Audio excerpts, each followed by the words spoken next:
地を踏みしめて君は目覚めてゆく天使の微笑みで連れ出して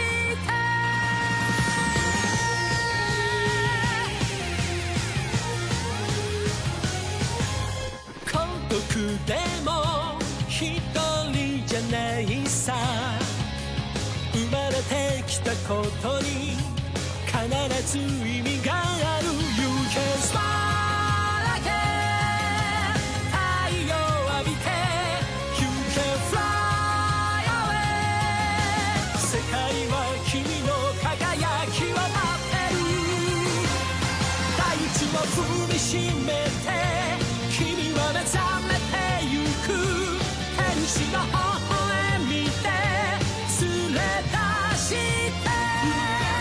始まりはいつでも遅くないさ何度でも立ち上がれ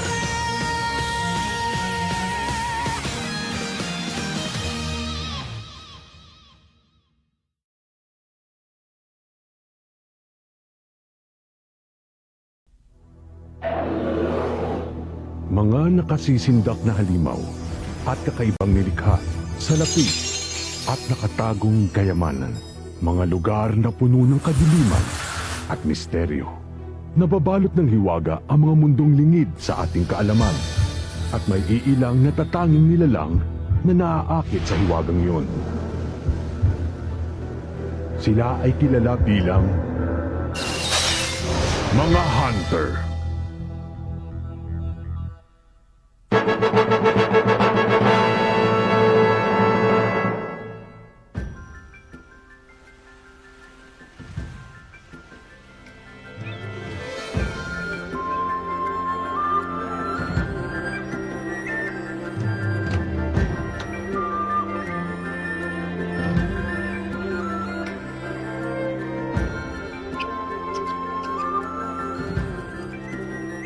Sinusubukan pa rin ni Gon hulihin yung hari ng lawa?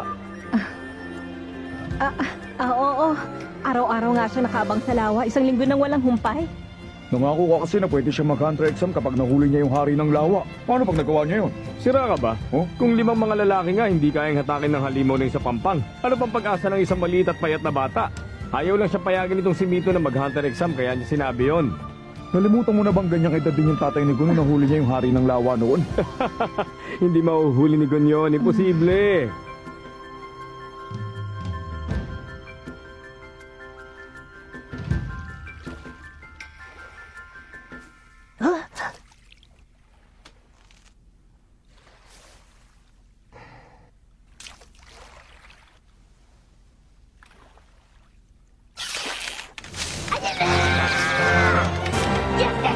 Huli rin kitang tumakas!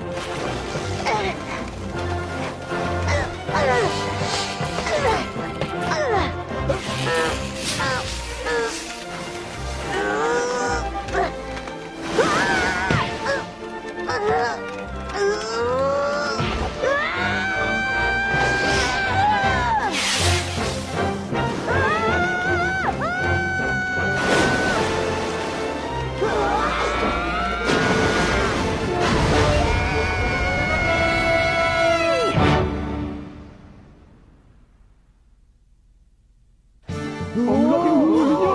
Yan ba yung tinaguri ang hari ng lawa? 20 taon din natin hindi nakita yan ah! Sabi sa inyo eh! Tatay din ni Gon ang nakahuli niyan dati! Tunay nga silang mag-ama! Nahuli na ni Gon! Hindi ako makapaniwalang nahuli niya talaga! Nakita mo ba ito, Mito?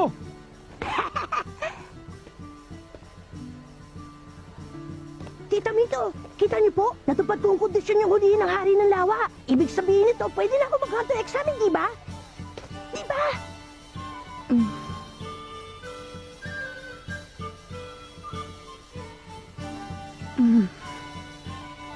Gagalingan ko po, asahan niyo yun. Magiging hunter din ako, pangako!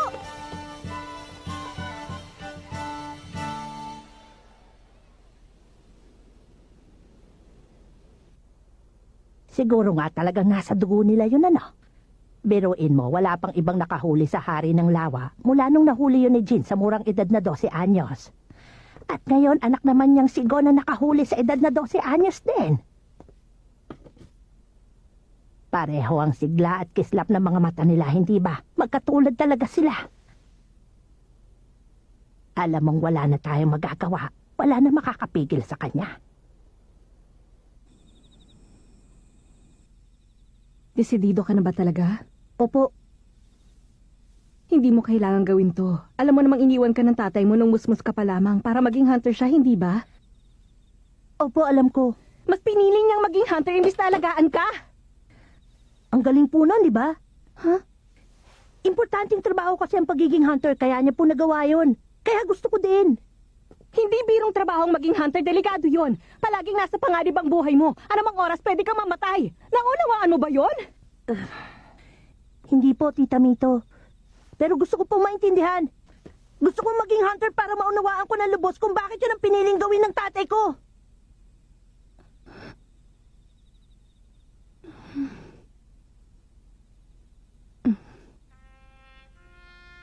Ay, suko na ako. Mana ka talaga sa kanya.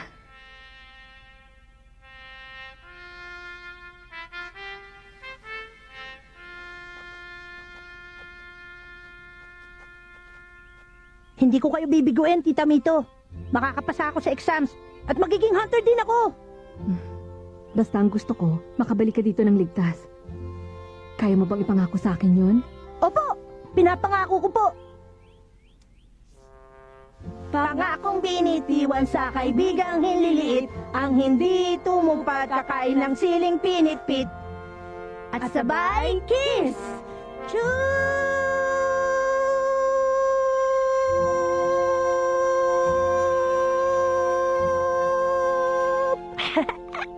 Oh, ha? Gone.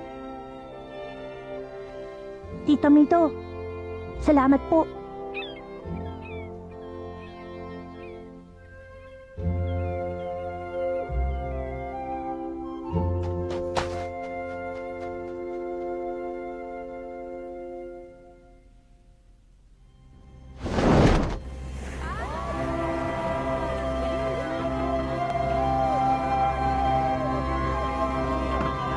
Dapat magbalik mo rito, hunter ka na ha! Ipakita mo sa kanila anak ka talaga ng tatay mo doon!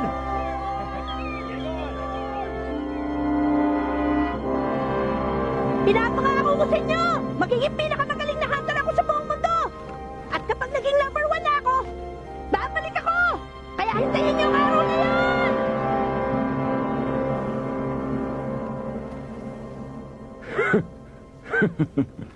Number 1 hunter sa buong mundo pala. Ha? Walang respeto ang isang to sa atin eh.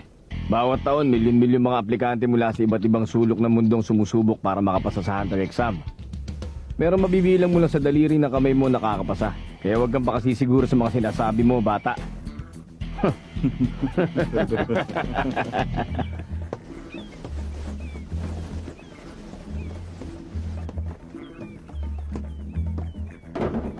Ano ka ba naman, Katso? Paano kung magiging disenteng bandaragan yan kung palagi ka nalang lalampa-lampa?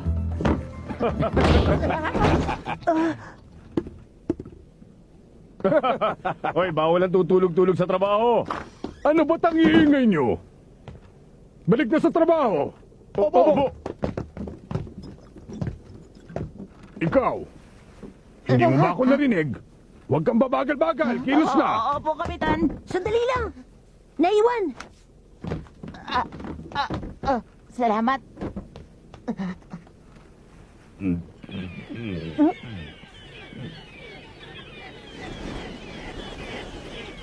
May paparating na bagyo. Paano mo naman nalaman yon, bata? Kasi po, yun ang sinasabi ng mga ibon. Talaga? At saka...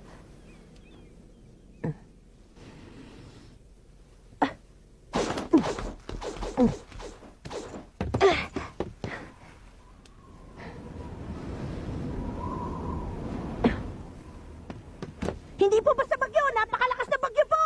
Oo. Maniwala po kayo! Parating na, naamoy ko po sa hangin! Ang batang to.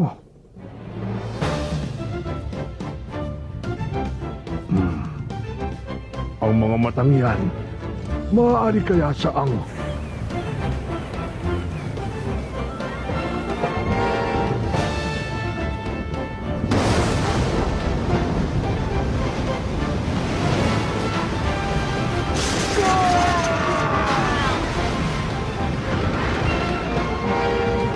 Kapitan! Hindi na ba matataglan ng mastil natin ang hangin? Kailangang ibaba na ang mga layag! Huwag niyong ibababa! Nagsisimula pa lang gumanda ang takbo ng biyahe natin eh!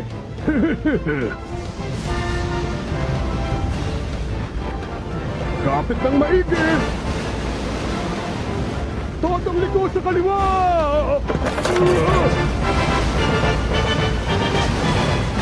Lipat na!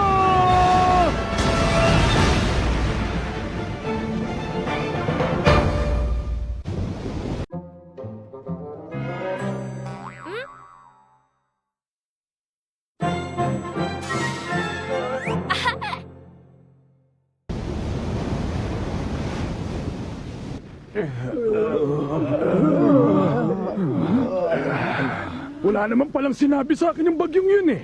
Oy, ikaw muna sa timon. Ay, opo! Pambihira. Ang lambot naman ng tripulanting napunta sa barkong to. Pati mga aplikante, wala ni isang makatayo. Kung dito palang natalo na kayo ng isang maliit na bagyo, sumuko na kayo sa Hunter exam. Ay, mabuti pa magsiwi na lang kayo. Eto, may gamot pa po ako dito. Kapag ninuya nyo yan, bubuti ang pakiramdam nyo. Tubig. Ikukuha ko yan ng tubig, sandali lang. Ang batang yun na naman.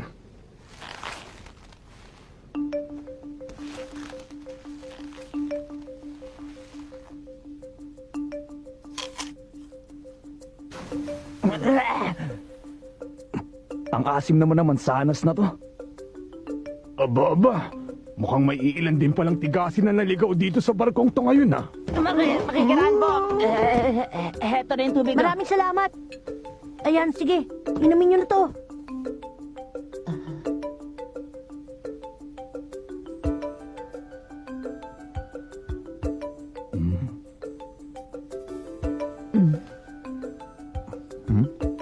Eto na ang baso. Salamat ulit sa tulong, Kuya Katsuo.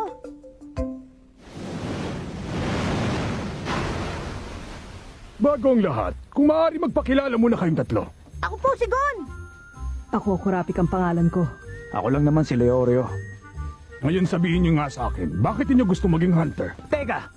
Hindi ka naman examiner, kaya sino ka para interviewin kami? Sagutin niyo na lang ang tanong ko, pwede ba? Gusto ko po maging hunter kasi hunter ang tatay ko. Iniwan ko ang Whale Island para mag-hunter exam kasi gusto ko pong malaman kung bakit pinili ng tatay ko na magtrabaho bilang hunter. Whale Island? Kung ganon, anak nga ni Jin ang batang ito. Sa wakas, dumating na rin ang takdang panahon. Hoy bata! Huh? Hindi mo dapat basta sinasagot ang mga tanong niya. Sinasabi ko lang naman kung ba't gusto kong maging hunter. Kasasabi ko lang na hindi siya examiner, hindi ba? Kung ayaw mo mag-isip, makisama ka na lang! Sangayon ako sa sinabi ni Leorio. Hmm? Hoy, mas bata ka sa akin, di ba? At hindi tayo close, kaya Mr. Leorio ang itawag mo sa akin. Mas mabuti kung mag-iingat tayo. Kaysa magbunyag ng impormasyon, mag-imbento na lang tayong nagsagot. Aba, dinided mo ako, ha? Alam kong hindi marangal na bagay ang manlin lang ng kapwa, pero kapag sinabi ko ang buong katotohanan tungkol sa pinakamalalim kong sikreto, malalagay ako sa alanganin at maaring pati rin kayo madamay. Kaya pasensya na, hindi ko pwedeng sagutin ang tanong nyo. Iniinis mo talaga ako, ha? Pwes kung ayaw niyo talagang sagutin ang tanong ko, walang problema. Narinig mo yan, Katsuo? Opo, Kapitan. Ipaalam mo sa examination board na may dalawa pa ditong aplikante na aatras sa pagkuha ng exam. Wait, pakiulit na. Ang hihina niyo namang umintindi. Nagsimula ng hunter exam pagtungtong niyo sa barkong ito. Ano sabi mo? Taon-taon, sindami ng mga bituin sa langit ang mga nangangarap maging hunter. Walang panahon, pamamaraan o pagkukunan ng mga examiner para suriin ang ganong kadaming aplikante ng sabay-sabay. Kaya ako nandito. Ang mga tulad ko ang inatasan na gawin yon para sa kanila. Kumbaga trabaho namin ang salain ng latak. Ipinarating ko na sa examination board na lahat ng ibang aplikante sa barkong ito maliban sa inyo, umatras na. Kung sa pipitsuging bagyo pa lang, tumitiklop na sila. Ngayon pa lang alam ko nang wala na silang kahit katiting na pag-asa sa hunter exam. Naintindihan niyo na?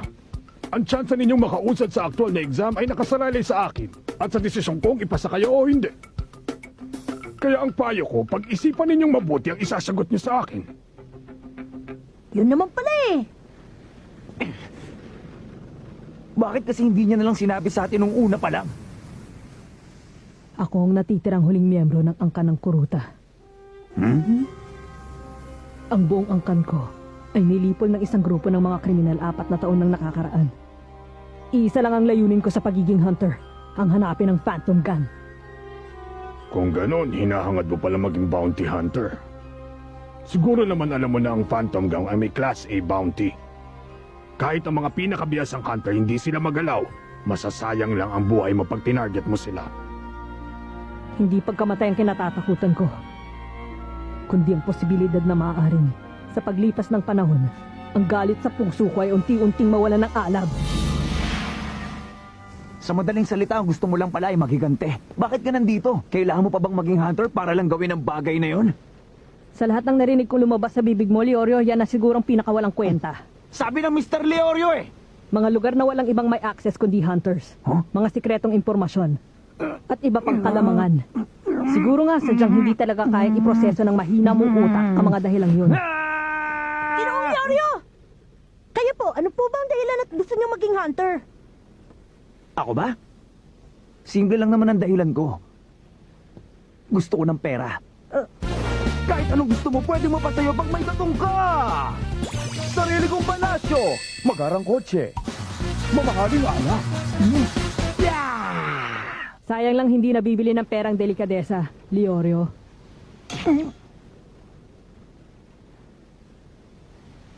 Naka-strike 3 ka na. Doon tayo sa labas. Wawakasan ko maduming angka ng mga kuruta ngayong araw na to. Bawiin mo yung sinabi mo, Leorio! Bawiin mo sinabi mo. Mr. Leorio sabi, Oy, kayong dalawa! Hindi pa tayo tapos mag-usap dito! Bayaan muna natin. Dati po, may sinabi sa akin si Tita Mito. Kung gusto mo talagang makilala ang isang tao, dapat mo munang unawain kung ano-anong dahilan ng mga ikinagagalit nila. Napaka-importante pong maunawaan nilang dalawa kung bakit sila nagagalit sa isa't isa. Kailangan nilang harapin yun, kaya pabayaan na muna natin sila. Kapitan! Doon! Tingnan niyo po!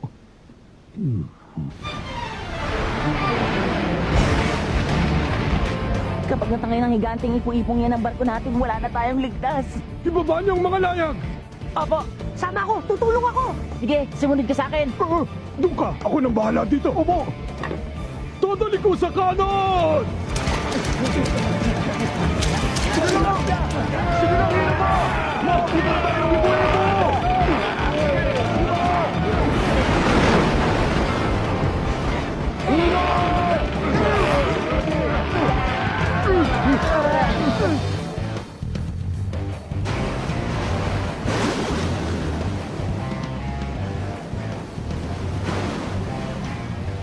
Bawiin mo yung sinabi mo sa akin kanina!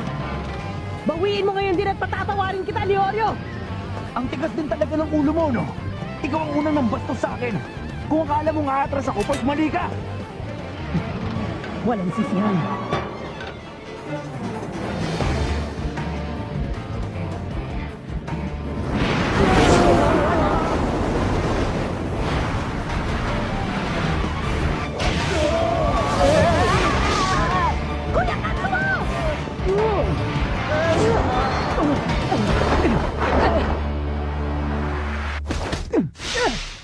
Kainis!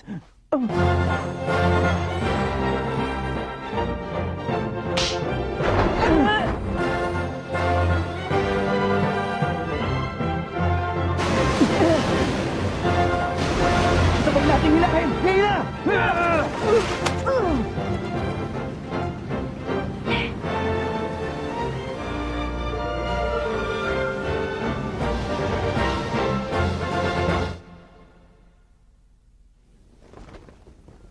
Baliw ka ba talaga? Mabuti na lang at nahuli namin ang mga paa mo. Kundi malamang sa tiyan ng pating ka namin pupulutin ngayon. Ikaw talaga, Gon. Mapanganib yung ginawa mong yun. Pero okay naman ang kinalabasan, di ba? Oo. Nahuli niyo ako. Sabay na sabay pa nga kayo eh. Oo nga, pero kahit na. Gon! Huh? Kuya Katsuo! Salamat niligtas mo ako, Gon. Utang ko sa iyo ang buhay ko. Oo, pero hindi ko nagawa yun na mag-isa. Niligtas nga kita, pero niligtas naman nila tayo.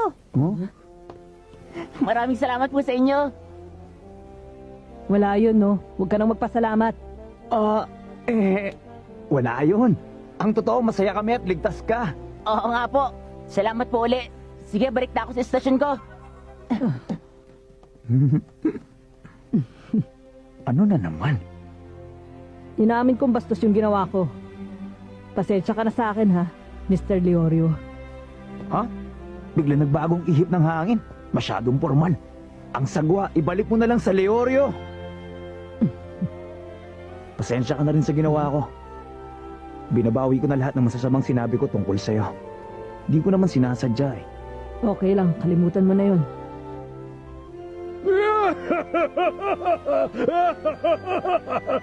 Nakakatuwa naman. Nagugustuhan ko na kayo. Bueno! Relax lang kayo dyan at enjoy ng biyahe. Ako nang bahalang magdala sa inyo sa daungan na pinakamalapit sa lugar ng Hunter exams. Talaga po? Paano po yung pagsubok nyo? Sabi ko naman sa inyo, ako magpapasya kung pasado kayo o hindi. At para sa akin, pasado kayong tatlo!